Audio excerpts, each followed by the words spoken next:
வணக்கம். GTS media வழங்கும் ரசம் சோறு ரசம் ரெசிபி செய்முறையில் இன்னைக்கு நாம செய்ய போறது துளசி கோவைக்காய். இங்க வாங்கி வச்சிருக்கிறேன். தோல் நோய் சம்பந்தமான சொரியாசிஸ், சொறி, படை, சிரங்கு, தேமல் சொல்லக்கூடிய தோல் நோய் அத்தனையும் குணப்படுத்தக்கூடிய மிகப்பெரிய சக்தி இந்த கோவைக்காய்க்கு இருக்கு. இனிமே கோவைக்காயை வைத்து நான் ஒரு பொரியல் செய்து காட்ட போறேன். இது சுத்தப்படுத்துவது மிக மிக அவசியமானது.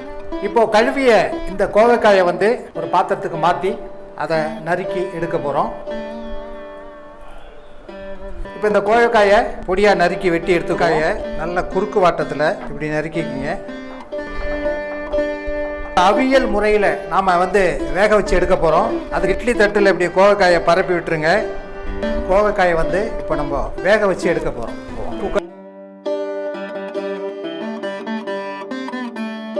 இப்போ நறுக்கிய இந்த வெங்காயத்தை ஒரு பாத்திரத்துக்கு எடுத்து வச்சுக்குவோம்.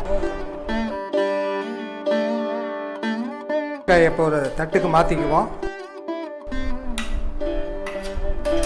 இந்த தக்காளியும் இதில் எடுத்து வச்சுக்குவோம். ஒரு பாத்திரத்தை அடுப்பில் வைங்க. ஆன் பண்ணுங்க. கடாய் சூடாகட்டும். தாளிக்கு கடுகு போடுங்க. காய்ந்த மிளகாயை போடுங்க. கருவேப்பிலையை போடுங்க. இடித்து வச்ச பூண்டு போட்டுக்குங்க. இதுக்கு சுவை சேர்க்கக்கூடிய சோப்பு கொஞ்சம் போட்டுக்குங்க. பெருஞ்சீரகம் சொல்லுவோம். சீரகம் கொஞ்சம் சேர்த்துக்குங்க. இது வணங்கிட்டு இருக்கும்போதே இஞ்சி பூண்டு விழுது தேவைக்கு ஏற்ப சேர்த்துக்குங்க.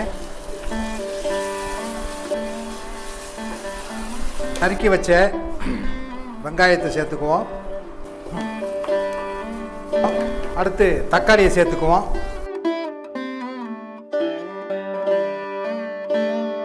வெங்காயமும் தக்காளியும் நல்லா வதங்குற அளவுக்கு அதை வதக்கி எடுத்துக்கங்க.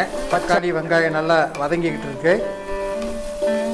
இது கூட சேர்க்க வேண்டிய மசாலா ஐட்டங்கள்: மஞ்சத்தூள் 1 ஸ்பூன், மல்லித்தூள் சேர்த்தோம் 3/4 ஸ்பூன், மிளகாய்த்தூள் சேர்த்தோம். இந்த மல்லித்தூள், மஞ்சத்தூள், மிளகாய்த்தூள் இதெல்லாம் உங்களுடைய தேவைக்கு ஏற்ப சேர்த்துக்குங்க. இதை நல்லா வதக்கியாச்சு. இதுலேருந்து ஒரு சரி பாதியை எடுத்து ஒரு பாத்திரத்துக்கு மாற்றிக்கிங்க.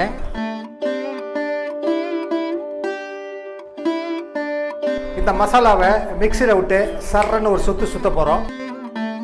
அரைச்சி அந்த தக்காளி விழுத ஏற்கனவே இருக்கிற அந்த தக்காளியோடு சேர்க்க போகிறோம். வேக வச்ச கோவைக்காயை அதில் சேர்க்குறோம். இந்த பொரியலுக்கு தேவையான கொத்தமல்லியை நறுக்கிக்குவோம். நல்ல மசாலாவோடு சேர்ந்து கோவைக்காய் கலந்துடுச்சு. இதுக்கு தேவையான வறுத்த உப்பை போட்டுக்குவோம். அற்புதமாக தயாராகிடுச்சு கோவைக்காய் பொரியல். பொரியலுக்கு இன்னும் கூடுதல் சுவை சேர்க்கக்கூடிய ஒரு ஸ்பெஷல் ஐட்டம் கடலை. வறுத்த வேர்க்கடலையை நல்ல மைய அரைச்சி வச்சிருக்கிற